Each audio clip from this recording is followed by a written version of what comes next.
Votre chaîne Koboro TV Web Africa est située à Parakou, au quartier Bira, dans l'avant de l'ancien tribunal. Abonnez-vous massivement sur nos pages YouTube, Facebook pour ne rater aucune actualité. Koboro Télévision Web Africa, ce que dit l'image.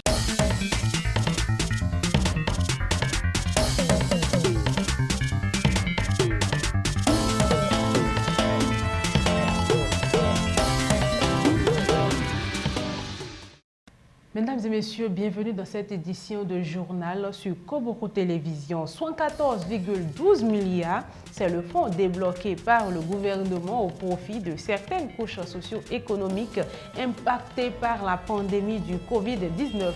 Vous suivrez dans un instant le président des artisans de Parakou qui donne son appréciation.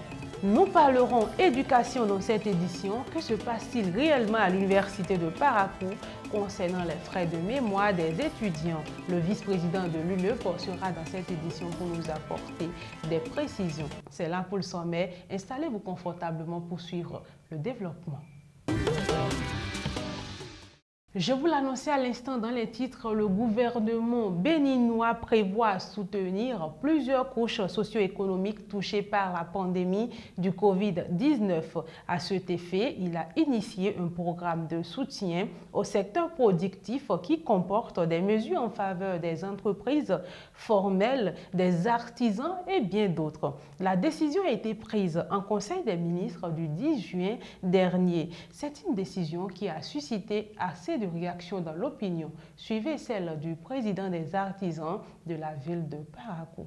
Je crois que c'est la suite logique du recensement qui a été lancé par rapport à la pandémie du Covid-19. En tant que premier responsable de la commune de Parakou, cette nouvelle, nous l'avons accueillie avec joie dans la mesure où ce n'était pas gagné d'avance. Et je crois que nous attendons encore de voir. En ce qui concerne la commune de Parakou, je crois que ceux qui ont eu la chance de s'enregistrer par rapport à cette pandémie, je crois, vont évidemment rentrer en possession de ces fonds dans la mesure où tout le monde n'a pas eu la chance de s'enregistrer dans la commune de Parakou. Je crois que l'enregistrement aussi avait quand même des préalables. Des préalables dans ce sens où quand vous êtes un artisan qui est dans l'informel, ça c'est difficile que vous bénéficiez. Et je crois que c'est une suite logique parce que artisans que nous sommes actuellement, aujourd'hui nous devons sortir de l'informel pour le formel. Parce que dans le remplissage de ces fiches, tout ça là, l'État a seulement demandé que artisans que nous sommes, que nous ayons payé une fois notre avis d'imposition ou bien notre patente. Mais malheureusement, nous avons constaté que la majorité de nos collègues n'ont jamais payé la patente ou bien l'avis d'imposition. Ça va un temps soit peu baisser, je crois, le nombre de personnes qui se sont enregistrées sans ces pièces-là. Quand l'État engage quelque chose, c'est avec des précautions. Et je crois que ceux qui sont en règle vis-à-vis de tout ça là vont rentrer en possession des sous d'ici les jours et des semaines à venir. Abordons à présent le dossier éducation. L'État béninois fait de l'éducation sa priorité. Pour ce faire, des fonds sont débloqués en début d'année scolaire pour accompagner les écoles et établissements publics dans les activités didactiques et pédagogiques. Pour la rentrée scolaire 2019-2020, la totalité des subventions ne sont pas encore envoyées aux écoles, ce qui a un impact sur le bon déroulement des activités, comme l'explique ici le secrétaire général de la Confédération des organisations syndicales indépendantes du Borgou. Après 2016, les subventions ne sont pas totalement versées aux différents établissements scolaires publics en République du Bénin. Le comble, c'est cette année, l'année 2019-2020, où depuis le mois de septembre, le gouvernement de la rupture n'a envoyé que le quart de la totalité du montant alloué à chaque établissement. Alors comment voulez-vous que les établissements survivent au plan pédagogique, au plan didactique et au plan sportif? En ce qui concerne l'organisation des travaux dirigés, il est demandé à chaque établissement d'imputer au budget les travaux dirigés.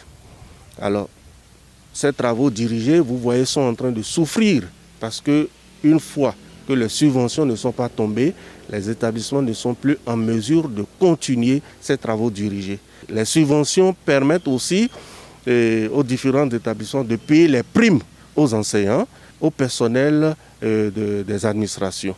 Cela permet aussi de payer les agents locaux qui sont recrutés par les établissements.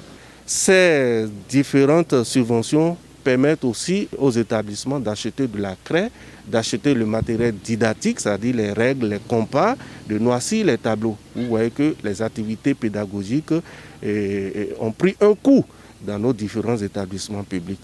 Donc vraiment, c'est une situation regrettable et nous lançons un cri de cœur au gouvernement pour qu'en procédure d'urgence, le gouvernement puisse débloquer rapidement ces subventions.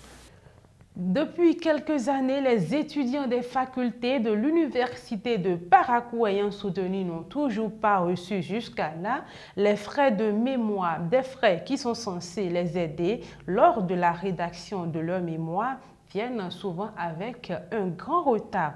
Le vice-président de l'Union nationale des étudiants de l'université de Parakou invite les étudiants à la patience et exhorte les autorités de l'université à faire diligence pour un aboutissement heureux de ce processus. Suivez cet élément. Il faut souligner que les difficultés sont énormes, surtout en ce qui concerne le cas spécifique de l'université de Parakou. Il y a des étudiants qui ont soutenu depuis 4 ans, 3 ans et qui n'ont pas encore pu entrer en possession de ces frais de mémoire-là. Surtout ceux qui sont dans les facultés.